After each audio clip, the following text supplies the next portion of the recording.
Gabi sa inyo sa Pilipinas, no? Ang huling balita natin kay Tatay Digong mula dito sa detention facility ay araw ng Biyernes, huling pagdalaw ni Kong Pulong kay Tatay Digong. Ngayon po, kakagaling lang po sa loob ng detention facility ni Mr. Bong Duterte. Siya po ang bunsong kapatid ni Tatay Digong. So, Sir Bong, kamusta po si Tatay Digong? He is doing well. Medyo malungkot lang because he cannot kuhan yung sa outside world talaga nung nangyayari. So I have to brief him about the election, the outcome ng election, both the local and the national. And he's very happy na I told him na you got a very overwhelming vote as mayor of Davao again. So masayang siya. Ano po sinabi niya in particular? Nung sinabi niyong tambak ang kanyang panalo?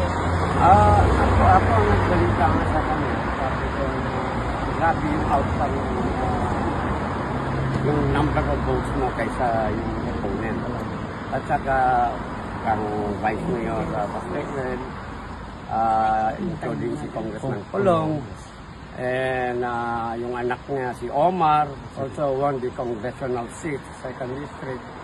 And of course, Congressman Unga buwang sa 3rd District. Ano pong sinabi niya? Yung sinabi niyong overwhelming victory?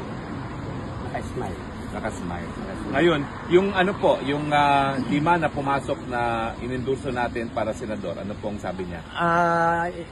Medyo doon nakuhan siya kasi sa senator, sabi ko kasi may mga twist na nakukuhan, mga iba na nag-support pa sa kuhan. Pero sabi ko, overall, do not worry because I think kuhan naman, ang support din nila kay VP Sara.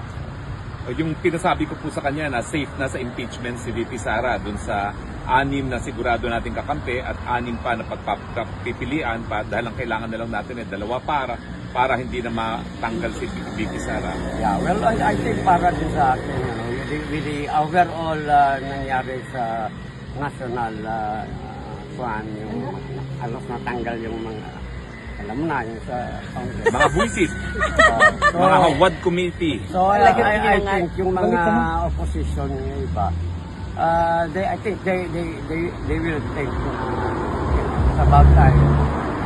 Kung ano yung noon, it cannot go that way. So, there's a big chance na ang support Nasabi niyo ba ho na yung Abante na nagpapanggap na anak ng Diyos ay natalo? Nasabi niyo sa kanya na natalo si Abante? Ano sabi niya? Kinwento ko kay PRRD yan, sabi ko, lahat ng mga yung hinarap mo sa Quadcom, sabi ko walang lumusot. Very good. Tawa siya ng tawa. So high spirit siya dahil doon sa resulta ng election. Amen. Ngayon, ano pong mga request niya kung meron man? Okay, ang sabi niya sa akin, paglabas ko daw. Again and again, we would like to thank all those who supported him, moral support, all yung lahat na nandito na, because I told him na merong mga tao sa park sabi niya parang from the bottom of his heart talagang papasalamat siya sa buong nagsusuporta sa kanya, not only ito sa park, worldwide, pati sa Pilipinas. At ang sinabi lang niya, hindi niya makakalimutan ito. Parang utang na loob niya sa iba. Napansin ko po, hindi yung daladalang labada niya. Naglalaba na ba siya on his own? Kinuhaan ko sabi ko sa guard na nagbabantay, sabi ko, I'm here to get his laundry. Pero parang sinabi mo lang, they have their own laundry. Sabi ko, hindi na ako nag-insist. After all, ayaw mong maglaba no? Ganon. Pero, ayan, he's okay. I speak. Sir, can we ask questions? Yes, now, please, Sir, questions. is Mayor Duterte aware na nananalo talaga yung dear friend niya na now Senator Attorney Rodante Marcoleta? Yes, I give him all the because hindi na natin masabi na kasi hindi kayo official.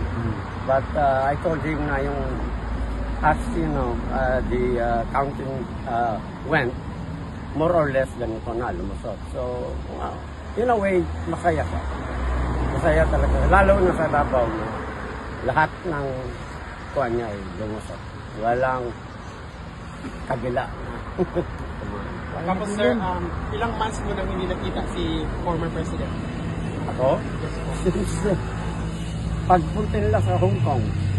That's 2 months. Because he was expected to from Hong Kong. We have to fly back to Davao. Almost 3 months. Sir, can we also ask what your feelings were nung nakita mo for the first time, si PRRD, ay Mayor Duterte? Mayor na talaga siya ngayon. Opo, mayor na. Yes. Kwan siya, I mean, you know, he's a little bit detached kasi nga pa said, you know, wala siyang kwan sa outside world. So, kailangan pag nanyan, you know, whoever will be sinong susunod, we have to brief him ano nangyayari sa outside world. Kasi sinabi ko, pwede ka ba may cellphone? Sabi ko, pwede kita bilhin na yun. Bawal. So, wala, isolated siya. But yet, kung kwentuhan mo na siya, magkuhan, How about you, sir, personally? Meron ka bang special emotions or feelings na nung nakita mo siya? ako, of course, okay. Pero, you know, ang kaso na, we will leave it to the lawyers. Sir, masaya naman si tatay sa good news na mga pinag-ano mo, sir. Mga good news na hinatid mo today. Masaya si tatay. Oh, masaya. Nagkakos, good mo, Oh, sir. pagkita nga niya sa akin, ako, Inasahan ka ba niya? Nasabi ba ni Kong Pulong na kayong papalit? yeah. Actually, before pa, nagkwento na kami ng Kulong. Kasi nga, because, you know, we elect